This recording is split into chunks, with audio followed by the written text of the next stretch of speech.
मेरे प्यारे बच्चों, आज की क्लास में आप सभी का स्वागत है।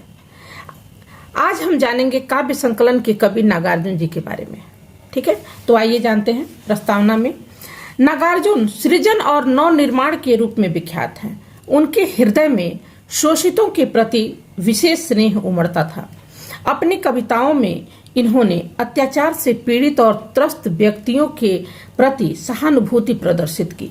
साथ ही इस वर्ग को अन्याय का विरोध करने की प्रेरणा भी दी। समसामयिक और राजनीतिक समस्याओं पर नागार्जुन जी ने बहुत कुछ लिखा। व्यंग करने में तो वे बेजोड़ थे। डॉक्टर शिव प्रसाद मिश्र ने नागार्जुन जी के संबंध में लिखा है, नागार्जुन जी की कविता जीवन के विष और अमृत दोनों में ही आकंठ सराबोर कवि की कविता है। इनका जीवन परिचय जानेंगे।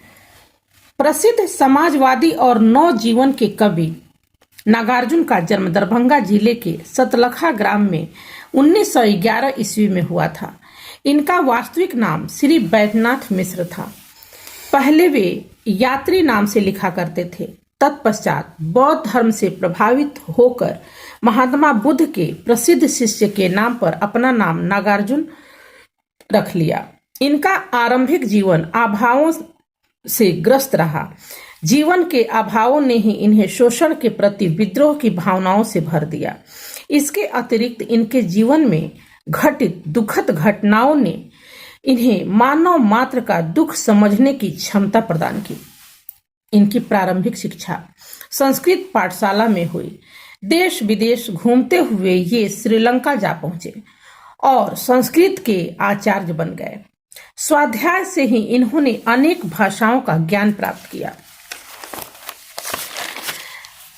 1941 ईस्वी में वे भारत लौट आए। नागार्जुन जी ने कई बार जेल यात्रा भी की। स्वतंत्र भारत में भी इन्हें अपनी विद्रोही प्रवृत्ति के कारण जेल जाना पड़ा। इस महान विभूति का महाप्रयाण 87 वर्ष की अवस्था में 5 नवंबर 1998 को हुआ। साहित्यिक अवदान जानेंगे। नागार्जुन जी के जीवन के कठोर यथार्थ एवं कल्पना पर आधारित अनेक रचनाओं का सृजन किया। अपने स्वार्थ के लिए दूसरों का शोषण करने वाले व्यक्तियों के प्रति उनका मन विद्रोह की भावना से भर उठता था। सामाजिक विषमताओं, शोषण और वर्ग संघर्ष पर उनकी लेखनी निरंतर आग उगलती रही। अपनी कविताओं के माध्यम से इन्होंने दलित, पीड़ित और शोषित वर्ग को अन्याय, अनीति और अत्याचार का विरोध करने की प्रेरणा दी। ये स्वतंत्र विचारधारा के व्यक्ति थे। अपने स्वतंत्र तथा निर्भीक विचारों के कारण इन्होंने हिंदी साहित्य जगत में अपनी विशिष्ट पहचान बनाई। समसामयिक राजनीति, प्रेम और प्रकृति सौंदर्य पर भी इनकी कई रचनाएं लोकप्रिय हुई। इनकी गणना वर्तमान युग के प्रमुख व्यंग्यकारों में की जाती है। कृतियां इनका हम देखेंगे। नागार्जुन जी जीवन, जनता और श्रम के गीत गाने वाले कवि हैं। इनकी रचनाओं को किसी वाद की सीमा में नहीं बांधा जा सकता। इनके स्वतंत्र व्यक्तित्व की तरह इनकी रचनाएं भी स्वतंत्र अभिव्यक्ति के रूप में प्रतिष्ठित हो गई हैं। 1945 ईस्वी में ये साहित्य सेवा के क्षेत्र में आए। अब तक उनकी कई कृतियां प्रकाशित हो चुकी हैं। इनकी प्रकाशित कृतियों में पहला वर्ग उपन्यासों का है। इनके प्रसिद्ध उपन्यास हैं रतिनाथ की चाची, बलचनमा, नई पौध, बाबा बटेश्वर नाथ, दुख मोचन और वरुण के बेटे। नागार्जुन जी की रचनाओं का दूसरा वर्ग कविताओं का है। युगधारा इनका प्रारंभिक भाव संकलन है। सतरंगे पंखों वाली में प्रकृति का मार्मिक चित्रण हुआ है। प्यासी पथराई आंखें तथा खून और शोले आदि कविता संग्रहों में प्रेम और प्रकृति चित्रण से संबंधित सुकुमार ओजस्वी कविताएं संकलित हैं। इन कविताओं के माध्यम से समाज की व्यवस्था से जूझते सर्वहारा वर्ग की व्यथा की करुण गाथा व्यक्त की गई है। भस्मांकुर नागार्जुन का प्रसिद्ध खंड काव्य है।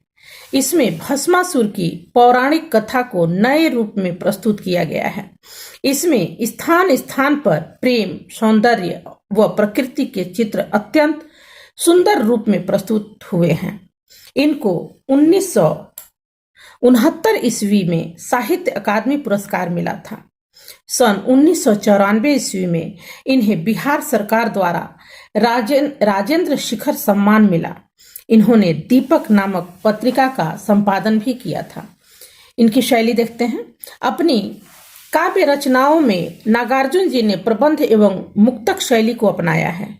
इनकी शैली प्रतीकात्मक और व्यंग प्रधान है। शैली में सरलता, स्पष्टता और प्रवाहमयता के सर्वत्र दर्शन होते हैं। तो ये तो रहे नागार्जुन जी। अगले वीडियो में मैं किसी और का जीवन परिचय लेकर के आऊंगी। तब तक के लिए गुड बाय।